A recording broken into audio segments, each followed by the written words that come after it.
അഫാന്റെ കേസിൽ ഓരോ ദിവസം കഴിയും തോറും ഏറ്റവും പുതിയ കാര്യങ്ങൾ പുറത്തു വന്നുകൊണ്ടിരിക്കുകയാണ്. അഫാന്റെ അമ്മയ്ക്ക് കടബാധ്യതയെക്കുറിച്ച് നല്ല അറിവുണ്ടായിരുന്നു എന്ന് വേണം മനസ്സിലാക്കാൻ സാധിക്കുക. എന്തൊക്കെയോ സംശയങ്ങൾ ബാക്കി നിർത്തുന്നുണ്ട് ഈ കേസിൽ അഫാനും അഫാന്റെ അമ്മ ഷെമിയും.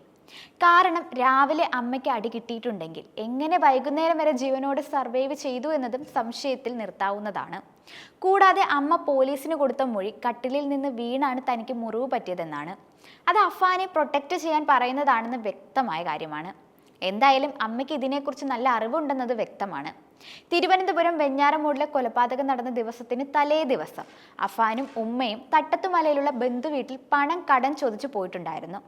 50,000 രൂപയായിരുന്നു അവർ ബന്ധുക്കളോട് ചോദിച്ചത്. എന്നാൽ മുന്നേയുള്ള അനുഭവങ്ങൾ കാരണം അവർ പണം കൊടുക്കാൻ മടിക്കുന്ന അവസ്ഥയായിരുന്നു. സ്വർണ്ണാഭരണങ്ങളും പണവുമെല്ലാം ഇവർക്ക് കൊടുത്തിട്ടുണ്ടായിരുന്നു. എന്നാൽ അതൊന്നും തിരിച്ചു കിട്ടാത്ത അവസ്ഥയിലാണ് ഇവർ പണം കൊടുക്കാൻ മടിച്ചത്. ഇനി കൊലപാതകം നടന്ന ദിവസവും അഫാന്റെ ഉമ്മ ഷെമി തട്ടത്തുമലയുള്ള ബന്ധുക്കളെ വിളിച്ച് പണം ചോദിച്ചിരുന്നു. അതവർ കൊടുക്കാൻ മടിക്കുകയും ചെയ്തു. എന്നാൽ പ്രധാനമായി ശ്രദ്ധിക്കേണ്ട കാര്യം ഇവർക്ക് എന്തിനായിരുന്നു ഇത്രത്തോളം ആ കുടുംബത്തിന് പണത്തിന് ആവശ്യം വന്നതെന്നതാണ്. പണം ഇത്തരത്തിൽ ചെലവഴിക്കുന്നതിന് ആ അമ്മയും കാരണക്കാരിയാണ്. ഭർത്താവിന് ആ 65 ലക്ഷത്തോളം വരുന്ന കടത്തെക്കുറിച്ച് അറിയില്ല. എന്തായാലും ഇതിൽ ഒളിഞ്ഞിരിക്കുന്ന യഥാർത്ഥ കഥ എന്താണെന്ന് പുറത്തു വരേണ്ടത് അത്യാവശ്യമായിട്ടുള്ളതാണ്.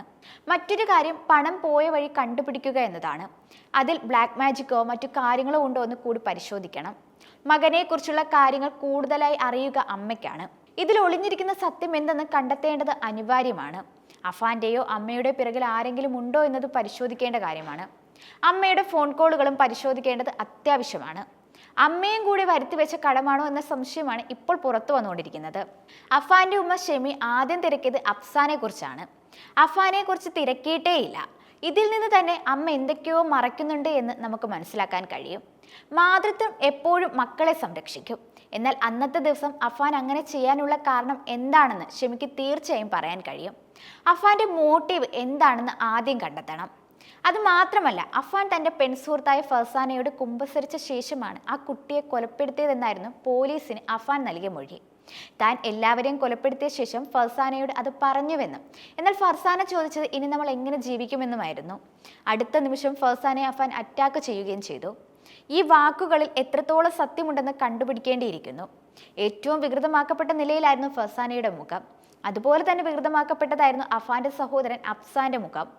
ഏറ്റവും കൂടുതൽ അഫാൻ സ്നേഹിക്കുന്നുവെന്ന് തോന്നിയിരുന്ന ആളുകളെയാണ് അഫാൻ ഏറ്റവും ക്രൂരമായി കൊല ചെയ്തത്.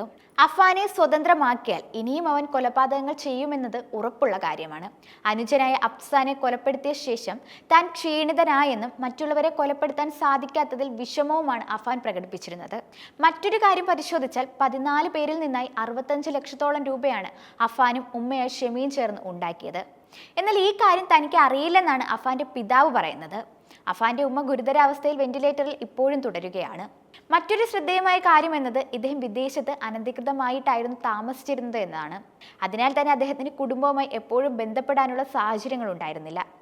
എന്നാൽ ആശുപത്രിയിൽ ഷെമിയുടെ മൊഴിയെടുത്തപ്പോൾ ഷെമി ഇത്രയും ക്രൂരമായ കൊലപാതകം നടത്തി സ്വന്തം മകനായ അഫാനെ പിന്തുണയ്ക്കുകയായിരുന്നു ചെയ്തത്. താൻ നിലത്ത് വീണതാണെന്നും അതാണ് തലയിലേറ്റ മുറിവിന് കാരണമെന്നുമാണ് ഷെമി പറഞ്ഞത്. എന്തായാലും അഫാന്റെ ഇത്തരത്തിലുള്ള മാനസിക നിലയ്ക്ക് യഥാർത്ഥ കാരണം എന്താണെന്ന് കണ്ടുപിടിക്കുകയും കടുത്ത ശിക്ഷ തന്നെ നൽകുകയും വേണം.